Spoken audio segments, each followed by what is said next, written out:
আলেমের নাম বলে দিলেন, তাদের কাছ থেকে আপনার দিনের কথা শুনতে পারেন। খুব ভালো একটা প্রশ্ন, সুন্দর একটা প্রশ্ন। যত কথা বলি আমরা, তারপরে সবচেয়ে ভালো সবার কথা শুনতে যায় বেশ লাগে। আপনার আলোচনা শুনবেন। প্রথমে বলবো শেখ মতিউর রহমান মাদানী, তার আলোচনা ছিলেন তাকে মানহাজের আলোচনা শুনবেন। কিসের শুনবেন না, এটাকে বলা হচ্ছে যারা আকীদা মানহাজ নিয়ে আলোচনা করে না, আহলে হাদিস হলেও তাদের আলোচনা শুনবেন। একটা শরীরের প্রাণ হলো মানহাজ, আকীদা। যে ব্যক্তি আকীদা মানহাজ নিয়ে আলোচনা করে না, তার আলোচনা শুনবেন। তারপরে আলোচনা শুনবেন শেখ শহীদুল্লাহ মাদানী, আমরা তার আলোচনা শুনবেন। মানহাজ ভালো, তার মানহাজের জ্ঞান আছে।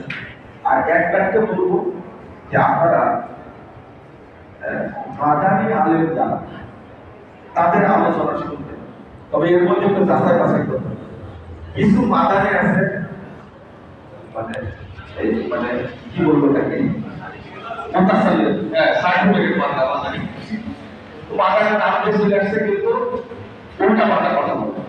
কিন্তু ম্যাক্সিমাম মাদানী আলেমরা কোরআন হাদিস বা তাওহীদ বা আকীদা সম্পর্কে তারা অবগত। আপনারা আলোচনা শুনবেন। আহলে হাদিস আলেমদের আলোচনা শুনবেন, যারা আকীদা এবং মানহাজ নিয়ে আলোচনা করেন তাদের আলোচনা শুনবেন। কথা বোঝা গেছে? আমি নাম আরো বলবো, আরো ছাড়া করে যাবো, এই জন্য আমরা মনে রাগ করবো, এটা করে মাফ করবেন। আশেপাশে আহলে হাদিস না থাকলে একাই ঘরে নামাজ পড়া যাবে কি? এটা তো প্রথমটাই বলেছি। আপনাদের এখানে একটা অনুরোধ করি এই মাসালাগুলো জানার জন্য প্রতি শুক্রবারে এসা এখানে প্রোগ্রাম হয়, তাই না?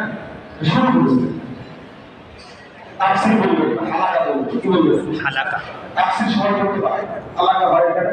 এখানে হালাকা আমরা অংশগ্রহণ করবো, এখানে অংশগ্রহণ করে জানার চেষ্টা করবো। আর আরেকটা হলো